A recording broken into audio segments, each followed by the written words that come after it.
J'aimerais bien que ces données amènent à une enquête de la part de notre gouvernement. J'aimerais, dans l'idéal, qu'on arrête d'empoisonner la population avec du cyanure.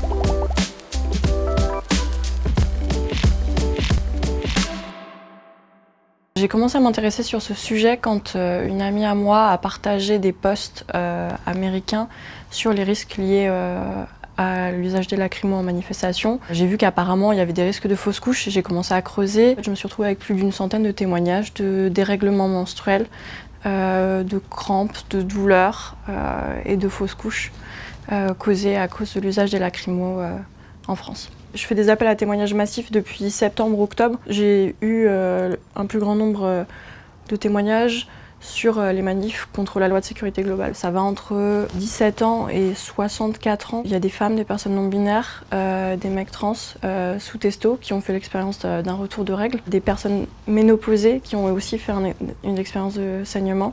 À la manif au TGI, il y avait énormément de monde et on était très serrés. Personne n'a entendu les sommations, personne n'a su qu'on devait partir parce qu'on ne savait pas ce qui se passait. Tout le monde a été exposé au gaz lacrymogène.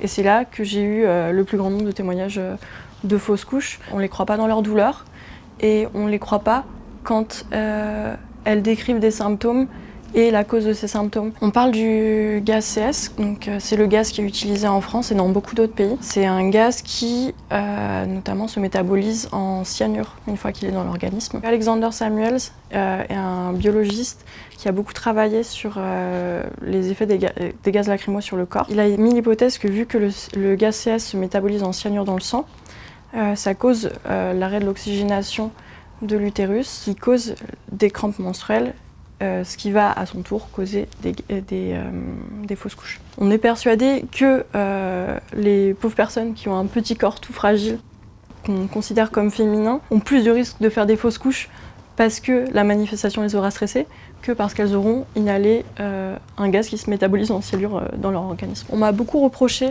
le manque de justesse scientifique de mon travail. Je considère que je ne suis pas médecin, je ne suis pas scientifique. Je suis journaliste et mon travail c'est d'attirer l'attention sur un sujet. J'aimerais bien que ces données amènent à une enquête de la part de notre gouvernement. J'aimerais dans l'idéal qu'on arrête d'empoisonner la population avec du cyanure. Il y a des études qui ont été réalisées par le gouvernement américain, mais elles ont été réalisées sur des mecs cis. Donc on n'a pas de données scientifiques sur les effets que ça a sur le système reproductif considéré comme féminin. C'est important pour les personnes qui ont un utérus, pour les personnes qui sont enceintes, d'avoir toutes les données en main quand elles vont en manifestation. J'ai toujours besoin de plus de témoignages parce que plus on a de témoignages, plus on a de données et plus on a de poids pour motiver les gens à faire des recherches sur le sujet.